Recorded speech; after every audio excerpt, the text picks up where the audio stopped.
কিতা গো আজকে দেখি বড় খুশি খুশি কিতা হয়েছে তোমার? আজ বড় খুশি দেখি তুমি, খুশি কিতা হয়েছে? কোসাইন আজকে কোনো একটা রহস্য আছে, অত আটি খুশি কিতা আনন্দ আনন্দ লাগে কিতা লেগা কো না কতে কতে? মিলি আমার সাথে সবসময় আজকে সানডে হ্যাঁ এলেও ভালো লাগে। একদম পুরা ফ্যামিলি সকাল থেকে এখন রাত পর্যন্ত আমার সঙ্গে, যে আমার খুব আনন্দ আনন্দ লাগে। ঠিক নি হতা ইয়েস ম্যাডাম, আজকে লেগে তোমার মনটা খুব খুশি খুব খুশি। খুশি।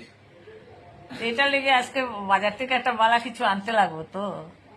ওই দেখো, আচ্ছা খাওয়াই মুখ আগে কিতা আনবাই? আমি যাই তো আগে দেখি বাজার থেকে কিছু একটা বালা কিছু আনতে লাগবো। খাওয়ার আনবো, হ্যাঁ? খাওয়ার না গো, রান্না করিয়া খাইতাম। মাছ মাংস কিছু একটা বালা বালা। কিতা আনবাই আজকে কোসাইন যাই না কতে?